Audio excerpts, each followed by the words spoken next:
hard to find words to even explain what that day was like. Actually being told you've got cancer. It will be 3 years this month that it was detected.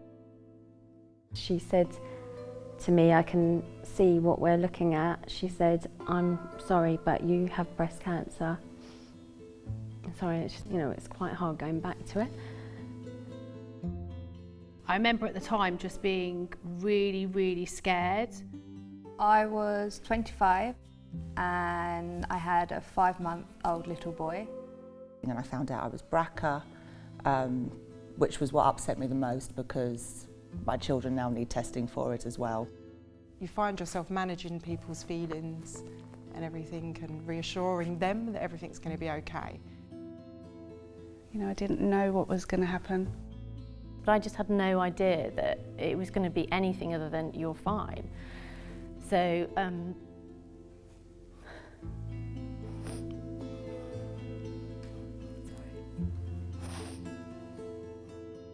I was on my own and I just remember saying over and over again, no, no, no, no, no, no, no, no. No, not again. and I think the first thing that goes through your mind is you're going to die. And I'm thinking, why me, why me? And then when you think it through, you just think, why not me? 1 in 8 women will get it.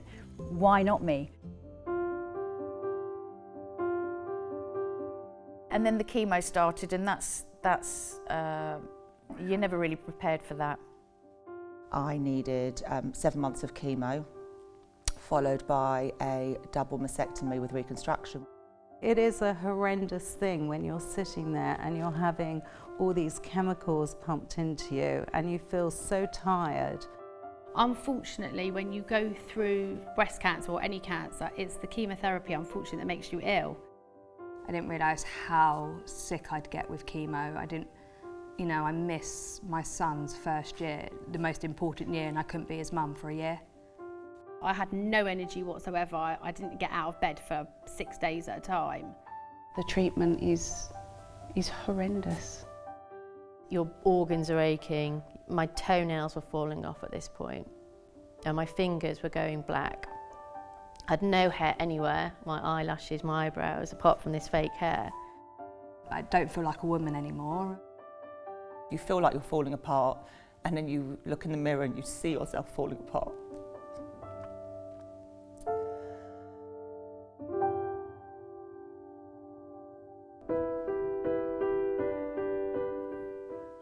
And the hardest thing, I suppose, was having the kids there,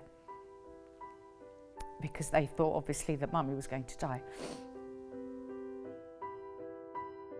You're still looking after your children when you've got cancer and you're going through chemo, and even more so because my 9-year-old knows what cancer is and he thought I was going to die. He was scared to death. I felt completely alone. I didn't know what to do with myself. I wasn't the same person. You get weak, you get sad, you get overwhelmed by the whole situation. I feel isolated and lonely in this disease. It doesn't ever go away, no. I'm good on sit now.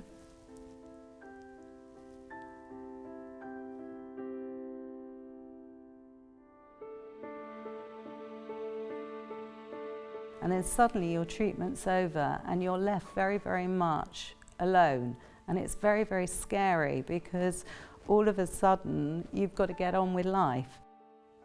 What was missing for me was somebody to talk to and to understand where I was coming from completely, someone who had walked in my shoes. Somewhere to go, somewhere to hang out, talk to women that are going through the same thing as you, that understand you, that look at you and know what you're thinking. We have our checkups, but there's nowhere really to go in between. I never had anyone to talk to. I never had a young person who'd been through it. One of the few things that we have in common, all the women, is the feeling of kind of being lost after you finish your treatment.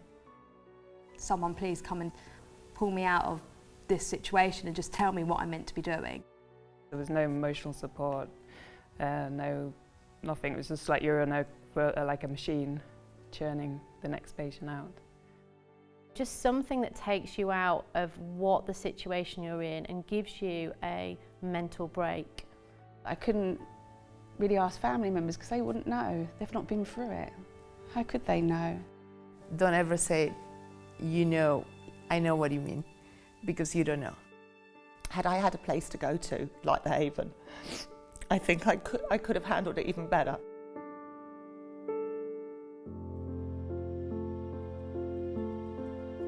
This centre that we're trying to build is going to create that support network for women, you know, and give us that information that we need to help us through this, make it easier. It's about having a sisterhood of like-minded people who have gone through a similar life experience. It still amazes me that anyone is welcome without questioning. You know, they don't ask you too many things. It's just come here as much as you want, and someone is always going to be there to listen to you. Laughing and crying together, and that's what women need to help get them better. I think what the Haven does for you is you suddenly walk into this sanctuary where everybody understands what is going on. It's just somewhere just to go and not worry about any of that, and just to be myself around women that completely understand because they've been through it or are going through it. Just to have information that they're perhaps too scared to ask their doctors more about. If you need an expert to talk to, or if you just want a bit of psychological help, or if you just want a bit of aromatherapy, you can get that in their new Haven that they're definitely going to build. I know they're going to build it. It was nice talking to people who have been through the same thing. And they tell you how to make your face up for people with no hair, no eyebrows, no eyelashes. I went to see this amazing lady who's like a clinical psychiatrist for 3 sessions. Without the Haven, it would have been just a lonely experience.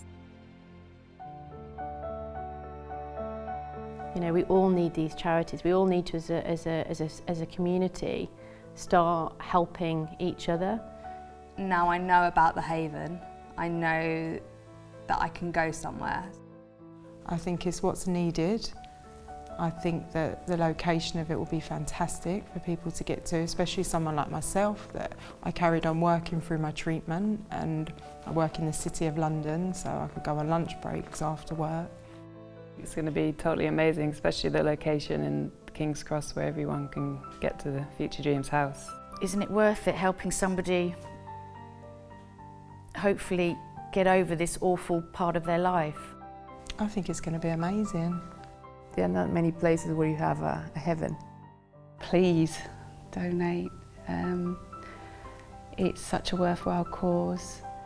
Where you can feel safe and not alone. You can't want from anything else, really. It's vital. There's nowhere.